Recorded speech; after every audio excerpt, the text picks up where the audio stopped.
नमस्कार दोस्तों, स्वागत है आपका अपने YouTube चैनल ISPCS अकेडमी में। मैं हूं आपका एजुकेटर मयंक मिश्रा और मेरे द्वारा जो पॉलिटी की सीरीज़ चलाई जा रही है, तो पिछले चैप्टर में हम लोगों ने राज्य विधानमंडल के बारे में पढ़ा था।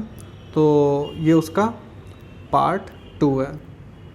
तो अभी तक जिन स्टूडेंट ने पार्ट 1 को नहीं देखा है तो वो पहले जाके पार्ट 1 देख लीजिए, क्योंकि फिर आपको चीज़ें समझ में नहीं आएंगी। तो आप मेरा सजेशन यही है आप लोगों से कि पहले पार्ट 1 देखिए, उसके बाद में पार्ट 2 देखेंगे तो आपको सारी की सारी चीज़ें आसानी से समझ में आ जाएंगी। क्योंकि ये पार्ट 2 है तो 20 चैप्टर से आपको यहाँ पे मैं जो पिछले चैप्टर से जो छूटी हुई जो जानकारी है वो मैं यहाँ पे आपको पूरी करवाना चाहता हूँ, पूरी करवाऊँगा। और तो इसीलिए आपसे सजेशन है कि आप लोग पहले पार्ट 1 देखिए, उसके बाद में इस वीडियो को देखिए। तो चलिए शुरू करते हैं जो हमारा पार्ट 2 है विधानमंडल से। तो हम लोग जो आज सबसे पहले पढ़ने जा रहे हैं, तो विधानमंडल के जो सत्र होते हैं, सेशन होते हैं, तो उनके बारे में आज हम लोग चर्चा करेंगे। तो बात करते हैं कि सत्र को आहूत करना मतलब कि वही है जो हमारा जो सत्र होते हैं।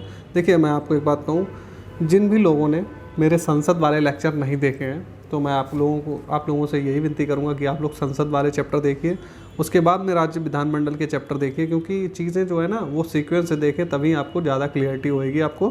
तो अगर आप लोग पहले संसद का चैप्टर देखने के बाद वहाँ पे जो भी लेक्चर पड़े हुए हैं संसद से रिलेटेड, तो उनको देखने के बाद में जब आप राज्य विधानमंडल के जो लेक्चर देखेंगे तो आपको चीज़ें बहुत ही आसानी से समझ में आएंगी। क्योंकि वहाँ पे मैंने बहुत ही डिटेल में संसद को समझाया, उसके कार्य का एक एक पॉइंट को मैंने वहाँ पर अच्छे तरीके से डिकोड किया है। तो उसके बाद में और यहाँ पे उतनी चीज़ें डिकोड नहीं करूँगा मैं राज्य विधानमंडल में, तो क्योंकि वहाँ पे दो बार एक ही चीज़ें समझाना तो उससे ज़्यादा टाइम ही वेस्ट होगा आपका।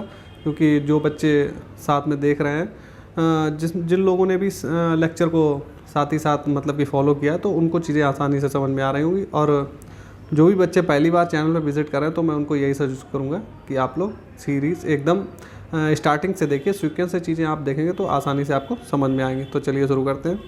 सत्र को आहूत करना, तो संसद वाले चैप्टर में भी मैंने इसको बताया था। तो सत्र को जो आहूत करने का मतलब होता है कि पहली मीटिंग को बुलाना। तो कौन बुलाता है? राज्यपाल बुलाता है। राज्यपाल के द्वारा बैठक को जो बुलाया जाता है पहली मीटिंग को, तो उसको बोलते हैं कि सत्र को आहूत करना। ठीक है। और इसमें क्या होता है कि जैसे 2 सत्रों के बीच में 6 माह से बीच का गैप नहीं होना चाहिए, ये भी पॉइंट है। तो ये क्वेश्चन आपसे मतलब कि स्टेटमेंट आपसे पूछ लिया जाता है, या वन वर्ड करके भी पूछ लिया जाता है MCQ फॉर्म में। तो चलिए अब आगे देखते हैं कि स्थगन में क्या होता है। स्थगन अध्यक्ष करता है, जो विधानसभा या सभापति होता है वो स्थगन करता है। वो कुछ घंटों के लिए या दिनों के लिए या हफ्तों के जो सेशन चल रहा है उसी को वो स्थगित कर देता है। मतलब कि घंटों के लिए कर दे, या दिन के लिए, या हफ्तों के लिए, या अनिश्चित काल के लिए भी वो कर सकता है। अब बात करते हैं सत्रावसान की। तो सत्रावसान में क्या होता है? सत्रावसान कौन करता है? अध्यक्ष करता है। इसमें क्या होता है कि स्थगन के विपरीत सत्रावसान जो है सदन के सत्र को समाप्त कर देता है। जो सेशन चल रहा होता है उसको समाप्त करने का काम कौन करता है? अध्यक्ष करता है। उसको क्या बोलते हैं? सत्रावसान। अब बात करते हैं विघटन क्या होता है। तो विघटन में क्या होता है, एक स्थायी सदन को होने के नाते जो विधान परिषद होती है वो कभी भी विघटित नहीं हो सकती है, और सिर्फ विधानसभा ही विघटित हो सकती है। और विधान परिषद मतलब कि समाप्त तो किया जा सकता है, मतलब कि उसको जो है विघटन किस तरीके से संसद के द्वारा होता है। तो मतलब कि जैसे कि लोकसभा को विघटित कर दिया जाता है 5 साल के चुनाव के बाद में, और विधानसभा को भी जो है 5 साल के बाद में, जैसे कि जो गवर्नमेंट चुनी जाती है 5 साल के लिए, उसका जो टर्नओवर होता है उसका पूरा होने के बाद में वो स्वतः ही विघटित हो जाती है। और विधान परिषद क्या, संसद के द्वारा ही उसको समाप्त किया जा सकता है। चलिए आगे बढ़ते हैं। आगे बात करेंगे हम लोग मंत्रियों एवं महाधिवक्ता के अधिकार। ये संसद में मैंने आपको चैप्टर बहुत ही डिटेल में समझाए थे। चलिए एक शॉर्ट इन्फॉर्मेशन आप इसको मैं दे रहा हूँ। मंत्रियों में यही होता है कि जैसे कि 2 सदन है, कि कोई जैसे कि विधानमंडल हो गया और विधान परिषद, 2 सदन होते हैं। तो मंत्रियों का अधिकार ये होता है कि जैसे कि मंत्री चाहे वो विधानसभा का हो चाहे विधान परिषद में, वो दोनों की मीटिंग में भी बैठ सकता है, दोनों की कार्रवाई में भाग ले सकता है, लेकिन मतदान नहीं करेगा। मतदान कहाँ करेगा? जिस सदन का वो सदस्य होगा मतदान वहीं पे करेगा, लेकिन मीटिंग में बैठ सकता है और उसकी कार्रवाई में भाग ले सकता है। तो ये उसका अधिकार होता है। महाधिवक्ता का क्या अधिकार होता है कि वो जो है संसद के किसी भी सदन का सदस्य नहीं होता, जो राज्य की जो विधानमंडल होता है उसका किसी का भी सदन का सदस्य नहीं होता, लेकिन दोनों की जो सदन की कार्रवाई होती है उसमें भाग ले सकता है, लेकिन वहाँ पे वोटिंग नहीं कर सकता है। तो ये महाधिवक्ता के अधिकार हो गए।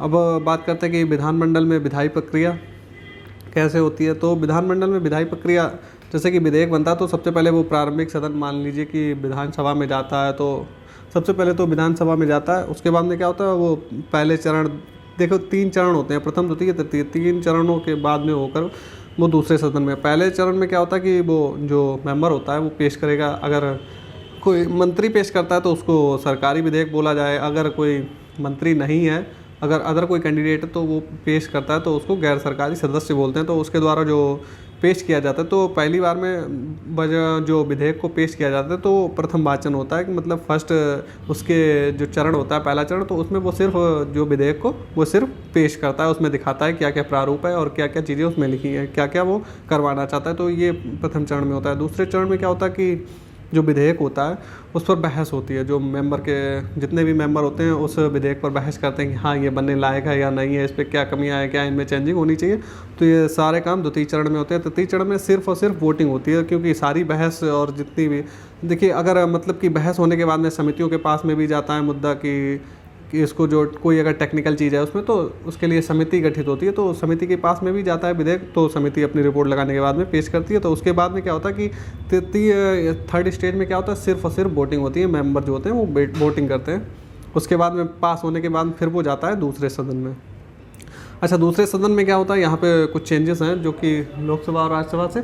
चलिए देखता हूँ। यहाँ पे अगर मान लीजिए दूसरे सदन, मान लीजिए विधान परिषद में गया, तो पहली बार में क्या होता है, जैसे कि विधान परिषद क्या कर सकती है, उसको मना कर देगी या उसको रोक के रखेगी या उस पर निर्णय नहीं लेगी, और या तो उसको जो है आसानी से पास कर देगी, या उसमें कुछ कहेगी इसको चेंज करने के बाद में आप इसको मतलब कि परिवर्तन के साथ उसको वापस करेगी, हाँ ये चेंजेस आप कर लीजिए। लेकिन यहाँ पे एक पॉइंट और है, जो कि वहाँ पे राज्यसभा में ये चीज़ें नहीं थी, तो मैं आपको अलग से पॉइंट ये लिखा है, तो आप इसको ध्यान रखिए। इसमें क्या होता है कि पहली बार में 3 माह, जैसे कि कोई भी विधेयक होता है वो विधानसभा से गया विधान परिषद में, तो पहली बार में वो 3 महीने तक रोक सकती है, चाहे वो मतलब कि स्वीकृति दे या नहीं दे या कोई कार्रवाई नहीं कर सकती।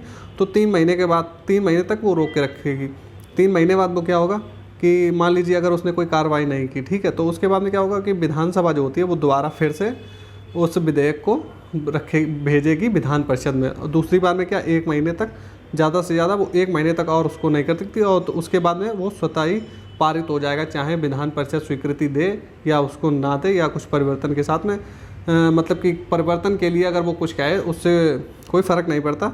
दूसरी बार में अगर 1 महीने से ज़्यादा नहीं टिकेगा और 4 महीने के अंदर उसको पारित हो ही जाना है, तो विधान परिषद के बाद में ये कोई मतलब कि ये बस एक लटकाने का तरीका है कि उसको समय की बर्बादी के लिए इसको बनाया गया। मान लीजिए अब 4 महीने के टाइम के बाद में उसकी स्वीकृति और अस्वीकृति का कोई मतलब ही नहीं रहता है।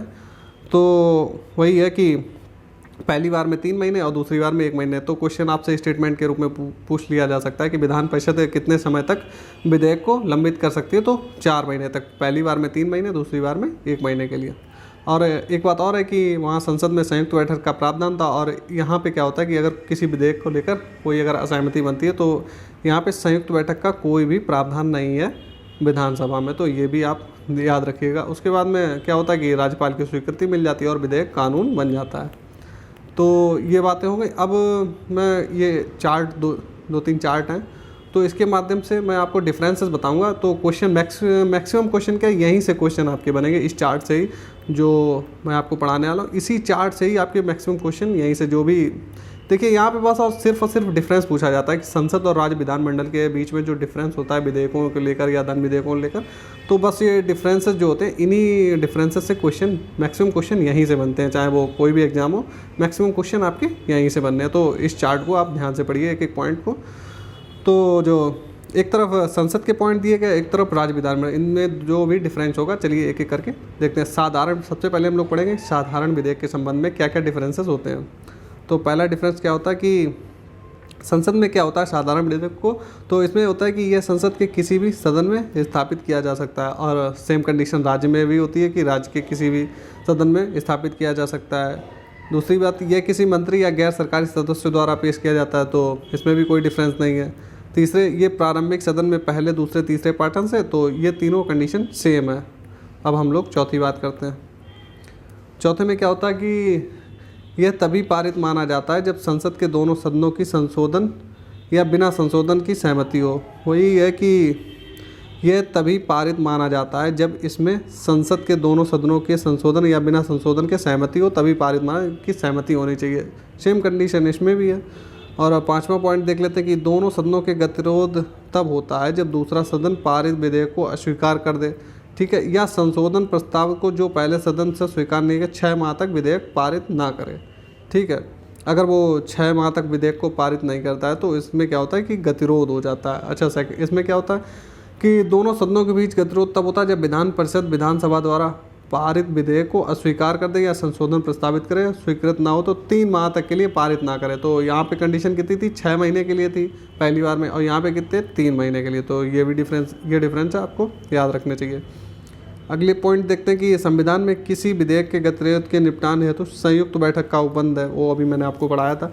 और विधानमंडल में ऐसा संयुक्त बैठक का कोई भी उपबंध नहीं है। अगला पॉइंट हम लोग देखेंगे।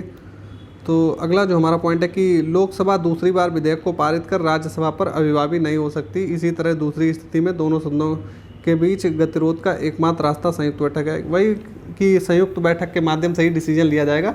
तो और इसमें क्या होता है कि विधान परिषद, इसमें संयुक्त बैठक इसलिए नहीं होती है क्योंकि इसमें जो विधान परिषद होती है वो ज़्यादा से ज़्यादा, अगर पहली बार में 3 महीने तक विधेयक को रोक सकती है, दूसरी बार में 1 महीने तक रोक सकती है, उसके बाद में विधेयक जो है स्वतः ही पारित मान लिया जाता है। तो ये कंडीशन इसमें है डिफरेंस। और अगला देखते हैं कि किसी विधेयक पर गतिरोध समाधान के लिए चाहे वह राज्यसभा से हो या लोकसभा से संयुक्त बैठक का उपबंध है।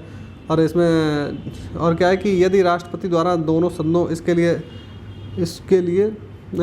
यदि राष्ट्रपति द्वारा दोनों सदनों को इसके लिए नहीं बुलाया जाता है तो विधेयक जो है वो समाप्त हो जाएगा। ज्वाइंट मीटिंग नहीं बुलाई गई राष्ट्रपति के द्वारा तो विधेयक समाप्त हो जाएगा। अगला, और इसमें क्या है कि दूसरी बार विधेयक को पारित करते समय इसे सिर्फ विधानसभा से ही स्वीकृति की जरूरत होती है। परिषद से आए विधेयक को यदि विधानसभा स्वीकार कर दे तो वह जो है समाप्त हो जाएगा। इसमें क्या है कि अगर कोई विधेयक परिषद से आया है, ठीक है, मान लीजिए कि स्टार्टिंग विधेयक की विधान परिषद से हुई है और उसको अगर विधानसभा अस्वीकार कर देती है तो वो विधेयक मतलब कि समाप्त माना जाएगा, ना कि वो पारित। तो इसमें वही बात है कि यहाँ पे जो है विधानसभा को ही मेन पावर मिली हुई है, विधान परिषद बस नाम की होती है, उसको इतनी ज़्यादा यहाँ पे राज्यसभा जितनी पावर तो उसको यहाँ पे नहीं मिली है। चलिए आगे देखते हैं।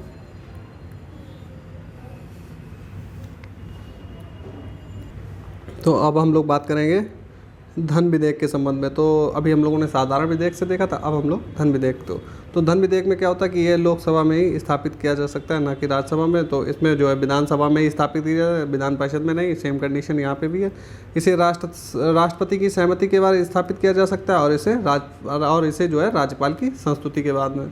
तो वहाँ पर राष्ट्रपति मेन होता है, यहाँ पर कौन होता है, राज्यपाल। अगला पॉइंट देखते हैं कि ये केवल मंत्री द्वारा ही स्थापित किया जा सकता है और इसमें भी एक मंत्री के द्वारा ही स्थापित किया जा सकता है। इसे राज्यसभा द्वारा संशोधित या अस्वीकृत नहीं किया जा सकता है। इसे लोकसभा को संशोधन या बिना संशोधन के 14 दिन के अंदर लौटा देना चाहिए। तो सेम कंडीशन यहाँ पे भी है, 14 दिन के अंदर यहाँ पे भी उसको वापस करना पड़ेगा विधान परिषद को।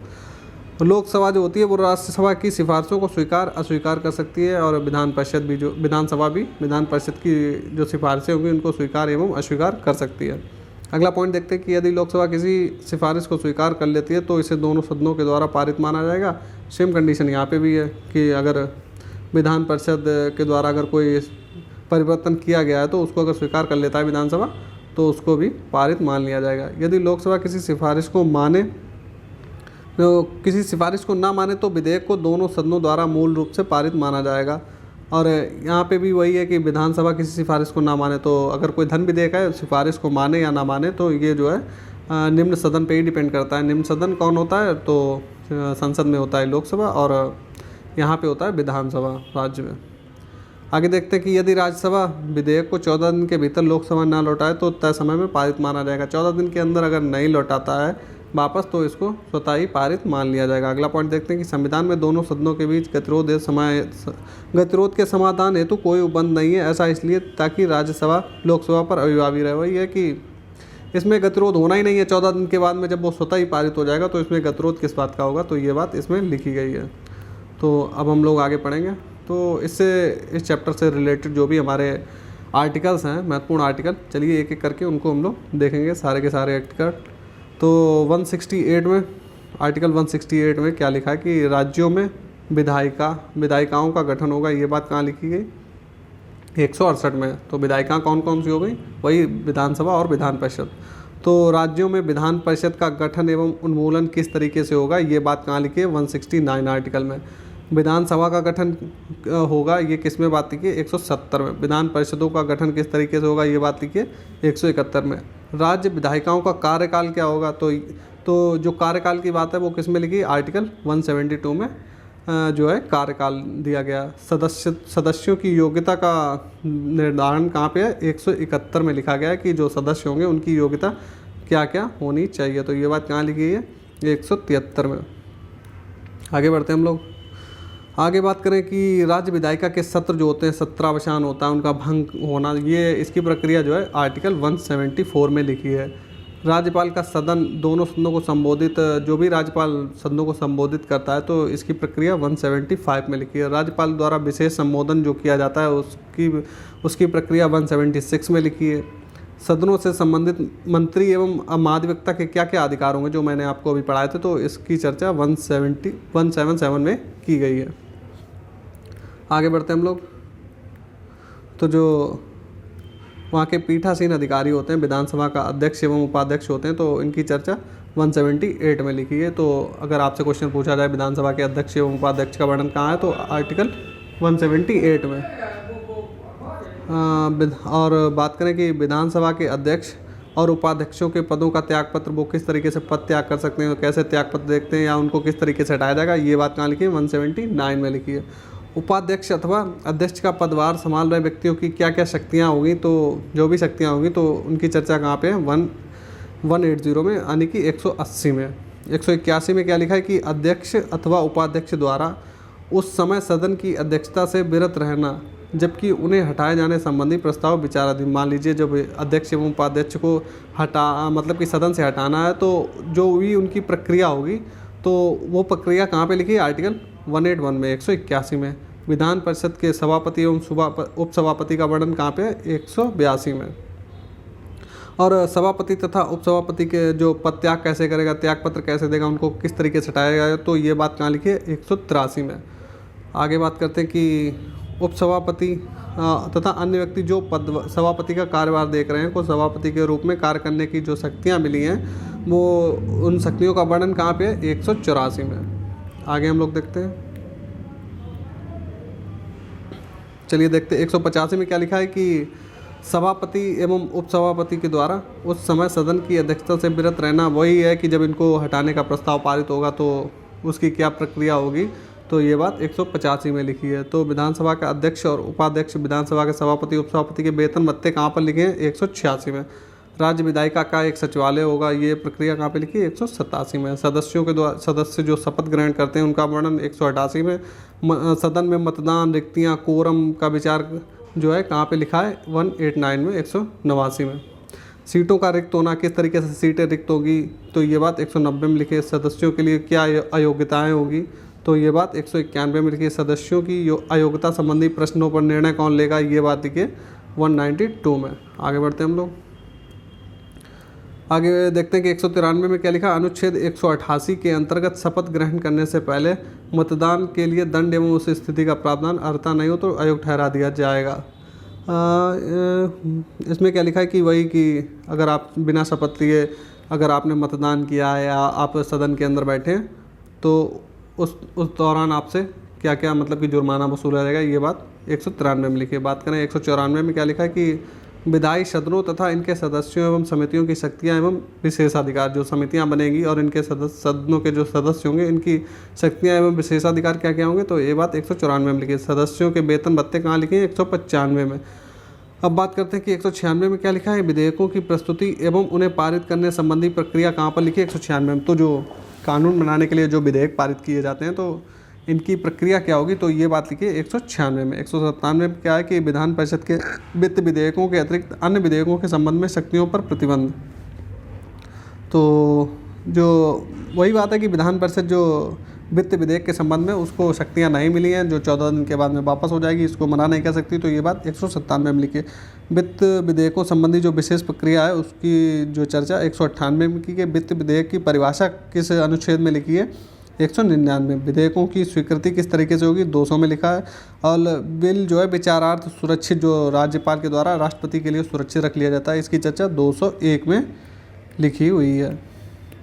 आगे हम लोग बढ़ते हैं कि आगे जो बात करते हैं कि वार्षिक वित्तीय विवरण जो राज्य का जो बजट होता है उसका उल्लेख अनुच्छेद 202 में लिखा गया। विधायकों में प्राक्कलनों संबंधी जो प्रक्रिया है अनुच्छेद 203 से संबंधित। विनियोग विधेयक क्या होता है, तो ये कहाँ पे लिखा है, अनुच्छेद 204 में। पूरक हो गया, जो भी अनुदान हो गया, अतिरिक्त हो गया, अतिरेक अनुदान हो गया, तो अनुदानों की चर्चा कहाँ पे है, 205 में। लेखा ऋण असाधारण अनुदानों पर जो मतदान होता है वो किस तरीके से होता है, इसकी चर्चा 206 में लिखी गई। वित्त विधेयक संबंधी जो विशेष प्रावधान होते हैं उनकी चर्चा 207 में। और साधारण प्रक्रिया जैसे प्रक्रिया संबंधी नियम कैसे कैसे बनाए जाते हैं, क्या क्या नियम वर्तमान में है, तो इनकी चर्चा 208 में लिखी है। आगे हम लोग बात करेंगे कि 209 में क्या है। तो 209 की बात करें कि राज्य विधायिका में जो वित्तीय कार्रवाइयों से संबंधित प्रक्रिया नियम जो हैं किस तरीके से काम करते हैं, वित्तीय कार्रवाई किस तरीके से चलती है, तो इसकी चर्चा अनुच्छेद 209 में की गई है। 210 में क्या लिखा गया कि विधायकों के संबंध में प्रयोग की जाने वाली भाषा की चर्चा जो है अनुच्छेद 202 में लिखी गई, जो कि जब हमारा संविधान बना था तो उसको कहा गया था कि हिंदी और इंग्लिश दोनों ही आप यूज़ कर सकते हो, लेकिन 20 साल के बाद में अंग्रेजी को आपको समाप्त करना होगा। तो लेकिन इसको समय समय पर जो सरकारें आई इनको जो है अमेंडमेंट करने के बाद में ये जो प्रक्रिया है इंग्लिश भी आज भी शामिल है, इसको समय समय पे बढ़ाया जाता रहा है। तो इंग्लिश अभी समाप्त नहीं है, तो हिंदी इंग्लिश अभी दोनों ही वर्तमान में भाषाएं मौजूद हैं। बात करते हैं 211 में क्या है, विधायिका में चर्चा पर प्रतिबंध जो लगाया जाता है, तो ये बात जो है अनुच्छेद 211 में लिखी है। 212 में क्या, न्यायालय द्वारा विधायिका की कार्रवाइयों के संबंध में कोई पूछताछ नहीं होगी। तो जो न्यायालय जो है वो विधायिका की जो कार्रवाई होती है उसके संबंध में न्यायालय कोई पूछताछ नहीं करेगा, ये बात 212 में लिखी है। 213 में क्या है कि विधायिका की अवकाश अवधि में राज्यपाल की अध्यादेश जारी करने, तो जो जैसे राष्ट्रपति के अध्यादेश जारी करने की जो शक्ति है वो अनुच्छेद 123 में लिखी है, उसी तरह राज्यपाल जो अध्यादेश जारी करता है उसकी जो शक्ति है उसका वर्णन अनुच्छेद 213 में किया गया। तो जो हमारे आर्टिकल थे राज्य विधानमंडल से संबंधित वो भी हमने देख लिया। तो हमारा जो राज्य विधानमंडल का जो चैप्टर था पार्ट 2 तो आज हमारा पूरा कंप्लीट हो गया। तो उम्मीद है कि आपको सारी की सारी जो इन्फॉर्मेशन है ज़रूरी आपके एग्ज़ाम पॉइंट ऑफ व्यू से मैंने आपको सारी की सारी दी है। तो अगर आपको वीडियो अच्छा लगा है तो हमारे चैनल को सब्सक्राइब कर लीजिए, वीडियो को लाइक करिए, और इसी तरीके से अगर आपको और भी वीडियो चाहिए तो हमारे चैनल पर बने रहिए। समय समय पर आपको इसी तरीके के लेक्चर और भी सब्जेक्ट के मिलते रहेंगे। और हमारे चैनल पे और भी